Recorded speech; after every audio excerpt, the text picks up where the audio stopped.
Hello guys, welcome to anime review Telugu. ఈ వీడియోలో నేను బొరుటో షిబా ఓత్సుజుకి డివైన్ మిల్ ని యూజ్ చేసుకొని బొరుటో జోగానే ట్రూ అవేకనింగ్ ఎలా గెయిన్ చేసుకుంటాడో ఈ వీడియోలో తెలుసుకుందాం. దానికంటే ముందు ఈ వీడియోకి 500 లైక్స్ అండ్ 100 కామెంట్స్ ని టార్గెట్ గా ఇస్తున్నాను. ఇలాంటి వీడియోస్ మీకు కావాలంటే టార్గెట్ ని క్లియర్ చేసేయండి. అలాగే ఈ వీడియోని లాస్ట్ వరకు చూసి మీ ఫ్రెండ్స్ కూడా షేర్ చేసి మా ఛానల్ కి సపోర్ట్ చేయండి. ఇక లేట్ చేయకుండా వీడియోని స్టార్ట్ చేద్దాం. ఒక ఇమ్మోర్టల్ డైటీని ఇమాజిన్ చేసుకుంటే, అంటే ఎవరైతే సెంచరీస్ నుంచి ప్లానెట్స్ ని డివోర్ చేసుకుంటే వాళ్ళు ఒక ఆమ్నిపొటెన్స్ గా అయిపోతారు. ఎంటిటీ ఒక చనిపోయిన చిన్న పిల్లవాడిని ప్రొటెక్ట్ చేయడానికి రీజన్ ఏంటి? ఇది ఒక ఫేట్ రిబర్త్ కి రిలేటెడా, లేదా దీనికి కొంతమంది సెలెక్ట్ అయిన వాళ్ళు మాత్రమే ఈ పేట్ ని చేంజ్ చేయగలరా? అండ్ బొరుటో జోగాన్ అవేకనింగ్ చేయడానికి డివైన్ క్వెస్ట్ ని కంప్లీట్ చేయాలా అని ఈ వీడియోలో డిస్కస్ చేయబోతున్నాను. స్టోరీ యొక్క బిగ్గెస్ట్ ప్లాట్ ని రివీల్ చేయడానికి నేను ఇంపార్టెంట్ క్లూస్ అన్నిటిని కంబైన్ చేయాల్సి వచ్చింది. బట్ ఈ క్లూస్ అన్నిటిలో ఒక కామన్ ఏంటి అనేది ఉంది. అదేంటంటే బొరుటోకి అండ్ ఓత్సుకి గాడ్ అయిన షిబా ఓత్సుకి సంబంధించిన రేర్ అండ్ పవర్ఫుల్ డౌజుట్సుకి కనెక్ట్ అయ్యి ఒక బ్రిడ్జ్ లాగా ఉంది. అలాగే ఈ హింట్స్ లో చూసుకుంటే టొనరి యొక్క ప్రావసీ అది బొరుటో యొక్క ఫ్యూచర్ ని ముందుగానే చూపించింది. అలాగే ఓరిసి రివీల్ చేసిన వర్డ్స్ అండ్ యానిమీ యొక్క ఫైనల్ ఎపిసోడ్ ని చూసుకుంటే అందులో దాని గురించి కన్ఫర్మ్ చేసి ఉంటుంది. ఇక్కడ గాడ్ ఆఫ్ ఓత్సుకి వచ్చి షిబా ఓత్సుకి అనే మనందరికీ తెలుసు. ఆమెలో షిబా ఓత్సుకి సెల్స్ ని ట్రాన్స్ప్లాంట్ చేసి సైబార్స్ ని అప్డేట్ చేశాడు. అయితే నాకు తెలిసి ఆమెడు తన ఆమ్నిపొటెన్స్ అబిలిటీని యూజ్ చేసి సంథింగ్ ఏదో చేసినట్టు ఉన్నాడు. బొరుటో 2 బ్లూ అటాక్ చాప్టర్ 13 లో చూసుకుంటే బొరుటోని చంపకుండా ప్రొటెక్ట్ చేయడం కోసం షిబా హెల్ప్ చేస్తున్నాడని క్లియర్ అయిపోయింది. బట్ అది నీకు ఎలా తెలుసు అని అడగచ్చు. బికాస్ జోగన్ అయ్యే దానికి ప్రూఫ్. ముందు నరూటో సిరీస్ లో నరూటో లాగా బొరుటో వచ్చి చైల్డ్ ఆఫ్ ప్రాఫ్సీ కాబట్టి. అయినా మళ్ళీ మీరు జోగన్ వచ్చి షిబా యొక్క ఐ అని ఎలా కాన్ఫిడెంట్ గా చెప్తున్నారని అడగవచ్చు. అయితే దానికి నా దగ్గర క్లియర్ ఆన్సర్ అయితే లేదు. బట్ కన్ఫర్మేషన్ చేసుకోవడానికి యానిమీలో రెడ్ టాబ్లెట్ లో ఉన్న ఓత్సుకి గాడ్ ప్యానల్ సరిపోదా? ఒకసారి ఏడా అండ్ డీమన్ మీద క్లోజ్ లుక్ వేసుకోండి. ఆవిడ వాళ్ళ బాడీలోకి షిబా ఓత్సుకి సెల్స్ ని ట్రాన్స్ప్లాంట్ చేసి మాడిఫై చేయడం వల్ల crescent and half moon shaped ice ని గెయిన్ చేసుకుంటారు. అయితే ఇక్కడ జోగన్ ఐ వచ్చి ఫుల్ మూన్ షేప్ లో ఉంటుంది. దీని మీనింగ్ ఏంటంటే బొరుటో స్పెషల్ అయ్యి షిబాకి సంబంధించి అయి ఉంటుంది. ఇది ఒక ఎన్హాన్స్డ్ సిన్జుట్సు అబిలిటీ. అయితే మీరు ఇప్పుడు జోగన్ మిస్టరీకి సంబంధించి ఒక ఇంపార్టెంట్ విషయాన్ని తెలుసుకోబోతున్నారు. సిన్జుట్సు అబిలిటీ వచ్చి ఒక డివైన్ పవర్. ఆ పవర్ ని ఓన్లీ ఓత్సుకిస్ మాత్రమే అన్లాక్ చేయగలరు. ఆ పవర్ ని వారసత్వంగా గెయిన్ చేసుకోవాలంటే వాళ్ళ బ్లడ్ లైన్ లో ఓత్సుకి సెల్స్ కి కాంటాక్ట్ లో ఉండాలి, లైక్ ఏడా డిమన్ లాగా. అయితే బొరుటో జోగన్ అవేకనింగ్ కావడానికి ఏదో ఒక ట్రిగర్ పాయింట్ ఉంటుంది. ఏడా అండ్ కవాకి కేసులో చూసుకుంటే షిబా అలాగే ఈసికి సెల్స్ ట్రిగర్ గా పనిచేసి పవర్స్ ని యాక్టివేట్ చేయడానికి హెల్ప్ చేశాయి. కానీ బొరుటో డైరెక్ట్ గా డివైన్ మెటీరియల్స్ తో కాంటాక్ట్ లేకోకుండా ఎలా జోగాన్ అన్లాక్ చేశాడు? ఒక ఫైట్ లో మిత్సుకి సైబర్ బెడ్ ని యూజ్ చేసి యాంటీబాడీస్ ని క్రియేట్ చేసి బొరుటో బాడీలోకి ట్రాన్స్ఫార్మ్ చేశాడు. ఇది బొరుటోని డైటీ యొక్క డిఎన్ఏ కి ఎక్స్పోజ్ చేయడానికి ఒక డెలిబరేట్ సెటప్ అయి ఉండొచ్చు, లేదా బొరుటో కూడా షిబా యొక్క సెల్స్ తో మాడిఫై అయి ఉండొచ్చు. ఇది జస్ట్ ఒక పాసిబుల్ మాత్రమే. సో బొరుటోకి సింజుకి ఉన్న కనెక్షన్, అలాగే బొరుటో డెత్ కి ఏదో సెటప్ చేసినట్టు ఉన్నారు. అది బొరుటోలో షిబా డిఎన్ఏ ఉందని సెటప్ చేసినట్టు ఉన్నారు.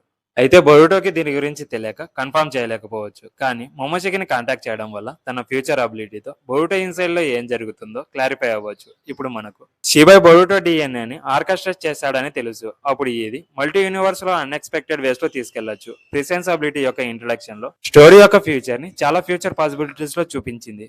అలాగే టొనరి ఓత్సుకి ఒకసారి బొరుటోతో ఈ ప్రపంచం యొక్క ఫేట్ ని నీ షోల్డర్స్ మీద మోస్తున్నావు, అలాగే ఈ జోగాన్ అయితే డార్క్నెస్ ని డిస్పెల్ చేయడానికి గైడ్ చేస్తుందని చెప్తాడు. ఈ ప్రావసీ గురించి బొరుటోకి ఎగ్జాక్ట్ గా ఎలా కన్వే చేశారు? అది ప్రిసెన్స్ అబిలిటీ ద్వారా అయ్యుండొచ్చు. అండ్ ఇక్కడ టొనరి వచ్చి బొరుటో ఈ జోగాన్ అయితే మెయిన్ విలన్ ని డిఫీట్ చేస్తాడని ఫ్యూచర్ అబిలిటీతో బొరుటో ఫ్యూచర్ ని చూసింటాడు. కానీ మాంగాలో టొనరి జోగాన్ గురించి ఎక్కడా ఎక్స్ప్లెయిన్ చేయలేదు. ఇది కొంచెం కన్ఫ్యూజన్ గా ఉండొచ్చు. బట్ ఈ క్రిటికల్ పాయింట్ ని మాంగాలో ఎందుకు రివీల్ చేయలేదు? ఒకవేళ టొనరి మాంగా టైమ్ లైన్ లో జరుగుతుంది ప్రిసెన్స్ అబిలిటీ ద్వారా చూసి బొరుటోకి తన యూనిక్ పవర్ గురించి అలా ఎక్స్ప్లెయిన్ చేసి ఉంటాడు. ఇంకో విషయం ఏంటంటే యానిమీ టైమ్ లైన్ లో టొనరి ప్రిసెన్స్ అబిలిటీని యూజ్ చేసి Boruto 2 blue attacks manga time line లో బొరుటో జోగన్ అయినా అవేకన్ చేయడం చూస్తాడు. కానీ ఇక్కడ ట్విస్ట్ ఏంటంటే యానిమీలోని బొరుటోకి జోగన్ గురించి ఆల్రెడీ ముందే తెలుసు. అంటే బొరుటోకి ఈ పవర్ యానిమీలో ఉంది కానీ మాంగాలో లేదు. ఎందుకంటే బొరుటో జోగన్ యొక్క ప్రైమ్ సోర్స్ లో ఉన్నాడని టొనరి చూశాడు. బట్ బొరుటో ఈ పవర్ ని అన్లాక్ చేయడానికి జస్ట్ తన బాడీలో ఉన్న షిబా సెల్స్ ని యాక్టివేట్ చేస్తే చాలు. కానీ యానిమీలో ఉన్న బొరుటోకి ఈ పవర్ ఉంది. అందుకే స్టోరీలో ముందే ఈ డోజుట్సుతో కనబడతాడు. ఇక్కడ ప్యూరే యొక్క సబ్ కాన్షియస్ అట్రిబ్యూట్ బొరుటోని యానిమీలో నుంచి ప్రొటెక్ట్ చేయడం కోసం ఇండిపెండెంట్ గా పనిచేస్తుంది. ప్రతి సిచ్యువేషన్ లో జోగన్ యాక్టివేట్ కావడానికి ఇది ఒక ఫైటింగ్ ఫోర్స్ గా పనిచేస్తుంది. ఈ జోగన్ అబిలిటీ మాంగాలో లేదు. బట్ యానిమీలో సిచ్యువేషన్ నుండి బొరుటోని మాత్రమే కాపాడడానికి ఇది పనిచేస్తుంది. ఇది ఆల్టర్నేట్ టైమ్ లైన్ థియరీని మాంగాలో సపోర్ట్ చేసినట్టు హింట్స్ ని చూపిస్తుంది. ఈ స్టోరీలో మినోటో పారాడాక్స్ ని ప్రివెంట్ చేయడానికి ఒక ఫ్యూచర్ బొరుటో సెల్ఫ్ మేడ్ గా పవర్ఫుల్ టెక్నిక్స్ లైక్ ఉజివికో అలాగే ఫ్లయింగ్ థండర్ గా టెక్నిక్ ని తన చేతులతోనే నేర్చుకుని ఉంటాడు. కాసిన్కోజీ ఫ్యూచర్ ని చూసి బొరుటో ఫ్యూచర్ లో నేర్చుకోవాల్సిన టెక్నిక్స్ ని ఇప్పుడు ఉన్న బొరుటోకి టీచ్ చేస్తాడు. ఈ సేమ్ సిచ్యువేషన్ ని టొనరీ అండ్ యానిమీలో ఉన్న బొరుటోకి అప్లై చేద్దాం. మంగాలో బొరుటో ఫ్యూచర్ లో ప్యూర్ అయిన అన్లాక్ చేసే మూమెంట్ ఉంది కాబట్టి టొనరీ దాన్ని ప్రావెసీ చేయగలిగాడు. అదే ఆయన కాన్షియస్నెస్ వల్ల పాస్ట్ లో అవేకనింగ్ చేయడానికి కూడా హెల్ప్ చేసింది. ఇప్పుడు మనకు టొనరీ యొక్క prophecy essence and Boruto two blue vortex మంగాలో టొనరీ ఆబ్సెన్స్ ఎందుకు లాజికల్ గా ఉందో తెలిసింది. అలాగే ఇప్పుడు ఈ ప్యూర్ యొక్క యాక్చువల్ అవేకనింగ్ గురించి మాట్లాడుకుందాం. బొరుటో ఎలా ఈ సింజుట్సుస్ ని యాక్సెస్ చేస్తాడు? దానికి ఆన్సర్ యానిమీలో ఉండొచ్చు. టొనరీ బొరుటో యానిమీలో ఒక ఎమోషన్ ని ప్రొవోక్ చేయడం వల్ల జోగానే అపిర్ అయ్యింది. దాన్నే స్టార్ ఆఫ్ ది హోప్ అని కూడా అంటారు. ఎగ్జాంపుల్, ఆమడో సైబాగ్స్ ఎలా సింజుట్సు అబిలిటీస్ ని అన్లాక్ చేస్తాయో చూస్తే సింజుట్సు అవేకనింగ్ కి ఒక క్లియర్ ఐడియా వస్తుంది. ముఖ్యంగా ఓత్సుసుకి గాడ్ పవర్ ని గెయిన్ చేసుకోవడానికి షీబై సెల్స్ కి కొన్ని స్ట్రాంగ్ ఎమోషన్స్ కావాలి. ఏడాకి కవాకి మీద ఉన్న ప్రేమ వల్ల డివైన్ ఆమ్నిపోటెన్స్ ని యాక్టివేట్ చేసింది. అలాగే డీమన్ ఒక హెల్ప్లెస్ సిచ్యువేషన్ లో షీబై ఓత్సుకి యొక్క పవర్ ని గెయిన్ చేసుకుని ఉంటాడు. అండ్ కాసిన్ కోజీ కూడా ఈసుకితో ఫైట్ చేసి చావుబ్రతుకులో ఉన్నప్పుడు షింజుట్సు అయిన ప్రిసెన్స్ అబిలిటీ అనేది అవేకన్ అయ్యి తన లైఫ్ ని ఎక్స్టెండ్ చేసింది. సేమ్ బొరుటోకి కూడా ఇలా జరగచ్చు. బొరుటో ఒక ఎక్స్ట్రీమ్ డెస్పరేట్ సిచ్యువేషన్ లో ఉంటే హోప్ అనే ఎమోషన్ తన రైట్ ఐలో జోగానాగా మేనిఫెస్ట్ అవ్వచ్చు. Because thanks to Shibai cells, Mitsuki Boruto బాడీలో షీబై సెల్స్ ని ట్రాన్స్ప్లాంట్ చేశాడు కదా, దానివల్ల జోగానా అవేకన్ అవుతుంది. జోగానా అవేకనింగ్ ఒక టైమ్ లైన్ లో కాదు, 2 డిఫరెంట్ టైమ్ లైన్స్ లో జరుగుతుందని ఇప్పుడు మనకు తెలిసింది. అలాగే బొరుటోని ఇప్పుడు వరకు గైడ్ చేసిన డివైన్ విల్ గురించి అర్థం చేసుకుందాం. నేను చెప్పినట్టు షిబై ఓత్సుసుకి దగ్గర ఒక హిడెన్ మోటివ్ లేదా ఒక బొరుటో లాంటి మ్యాన్షన్ ని ప్రొటెక్ట్ చేయడానికి తన దగ్గర సీక్రెట్ పర్పస్ ఉంది.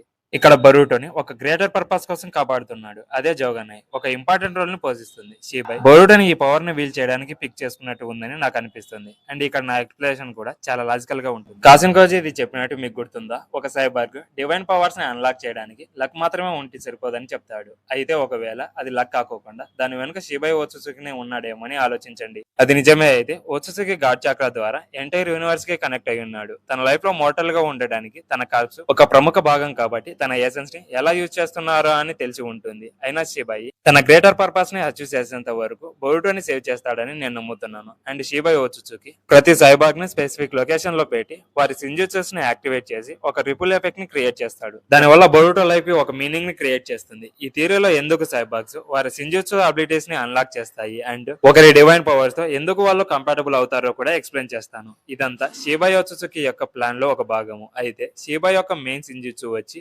జోగాన్. ఈ అబిలిటీని బొరుటో కోసం మాత్రమే రిజర్వ్ చేశాడు. అయితే conscious eye concept Boruto and Shibai మధ్య రిలేషన్షిప్ కి ఎలా పనిచేస్తుందో చూస్తే ఈ జోగాన్ ఐ బొరుటో లైఫ్ లో ఉన్న ఒక బినవలెంట్ ఎలిమెంట్. తన డెస్టినీ యొక్క మిస్టరీని ట్రాన్సెండ్ చేయడానికి హెల్ప్ చేస్తుంది. ఇక్కడ ఓసారి ఆలోచిస్తే కాసిన్ కోజీ లాగా షిబై ఓత్సుసుకి కూడా ఒక గాడ్ ఆఫ్ ఓత్సుసుకి అని రివీల్ చేయకోకుండా బొరుటోకి హెల్ప్ చేస్తున్నాడు. అయితే స్టోరీలో ఈ పాయింట్ కి రీచ్ అవ్వడం చూడాలని చాలా ఫ్యాసినేటింగ్ గా ఉంది. ఒకవేళ ఈ పవర్ ని టొనరీ ప్రిడిక్ట్ చేసినట్టు డార్క్నెస్ ని డిస్పెల్ చేయడానికి బొరుటోని గైడ్ చేస్తే ఇది షిబై ఓత్సుసుకి థాట్స్ కి డైరెక్ట్ కనెక్షన్ ని చూపిస్తుంది. అలాగే జోగాన్ కి అల్టిమేట్ కాన్షియస్నెస్ ఉన్న పొటెన్షియల్ కనెక్షన్ ని చూస్తే ఇది బొరుటోకి షిబై నుండి సిగ్నల్స్ పంపించి ఏం చేయాలో చెప్పడం సర్ప్రైజింగ్ గా ఏముండదు.